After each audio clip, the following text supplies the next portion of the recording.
Hey everybody, welcome back to Engaging the Phenomenon. So today I wanted to discuss and address a question that comes up all the time, and that is about solo CE-5. Can you do CE-5 on your own? And my simple answer to that is yes, absolutely you can. Not only can you do it on your own, but you will often have much more direct and intimate and personal experiences doing it on your own, which I'll get into in a little bit.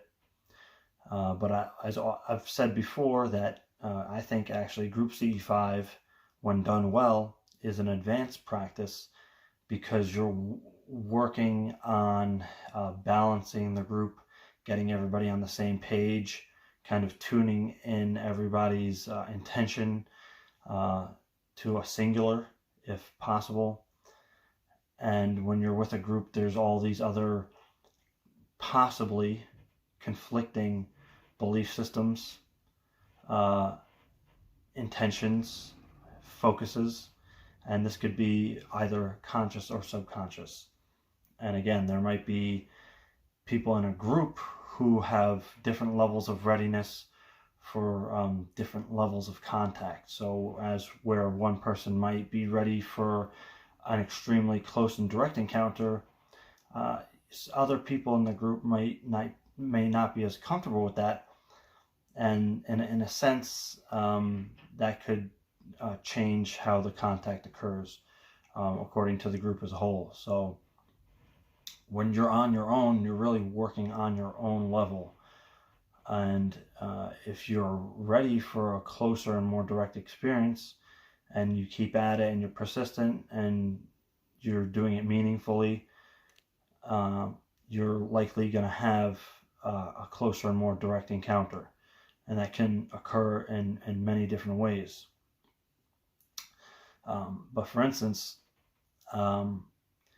if you're doing your CE-5 solo, you have a singular focus and you're ready for a certain level of contact, and you have a set kind of intention on how, like a request on what kind of interaction you'd like, because there's all these different kinds of interactions that occur during CE-5.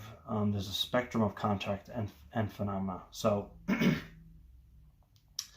let's consider you're here on your own. You're pretty well practiced. You understand the guidelines, and you have decent experience and effort in CE-5. So you're on your own doing it, and you request a very specific interaction or phenomena to occur to validate and confirm that you have connected with the UFO intelligence, right? So let's say you're specifically requesting a flash bulb in this specific area of the sky, and you're looking in that center of the sky, and then boom, there it is. You get a flash. It's a flash bulb craft, either singular or multiple flashes, also depending on your intentions, and it is directly aligned with what your request was. And then at that point you're like, okay, could be a coincidence, felt pretty right, but let's take this further and to further validate and confirm this. So you request something else, and that might be you see an object moving and you request it to stop, and mentally projecting and intending, asking for the object to stop, and you see it going, it's going, and it makes a dead stop. Now that's very direct. And to take it even further, you wait a few moments, and after some odd seconds, you request it to move again, and then it begins to move and flashes and then disappears. Now, that is an extremely direct lock-on, in a sense, where your consciousness is locked on with the UFO intelligence, and it's a direct and it's pretty personal and intimate interaction, because there's nobody else around. There's nobody requesting anything else. It's just you and them, and everything's in sync. Those kind of experiences are profound, in my opinion. And when you do that, and you know that you can do it on your own, you build such a confidence, and that empowers your ability to conduct CE-5 well. So now, when you bring that confidence and ability to a group, you can really be a very good help to the group.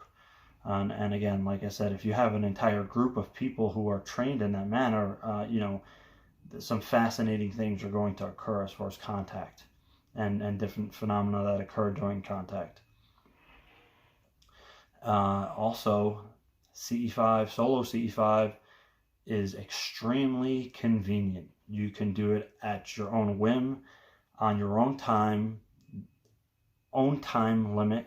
You can do what my friend Dave calls window CE-5s, and he does the meditation and procedures in his own room, and has contact that he can see from out the window sometimes.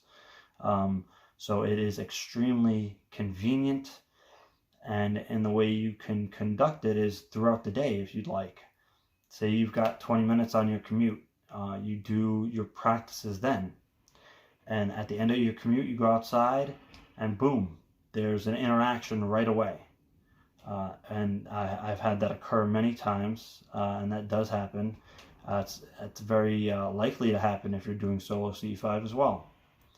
Especially if you're fairly advanced in the practice and you kind of have the feeling of what it is to establish that connection and make the contact, then you kind of just go back to that sensation and feeling and state of awareness, and you're able to tap into it much easier. And I think solo CE-5 does a great job at showing you that, because if you're with a group, some people maybe consciously, maybe subconsciously might have an inclination to think, oh, it was because everybody was together, or this specific person in the group is special or has some kind of, whatever it is. With solo CE-5, there's no question of any of that. And it's like I said, you will build an extremely great confidence and ability, comprehension, and you'll really get a sense of that feeling, of that state of awareness when that connection is going on during the contact. And you can always go back and tap into that sensation, feeling, and state of awareness every time you go to do CE-5, especially now when you're doing solo CE-5, and you can now bring this this awareness into a group. So again, solo CE-5, it can be done every day, anytime, anywhere. It's a great way to practice, and I highly recommend it. And again, if I were training people in CE-5 and giving them advice, I would make it mandatory if that's something that the individual is comfortable with. So thank you for tuning in, guys. Solo CE-5, consider it, practice it, and I'll see you guys in the next video. Take care.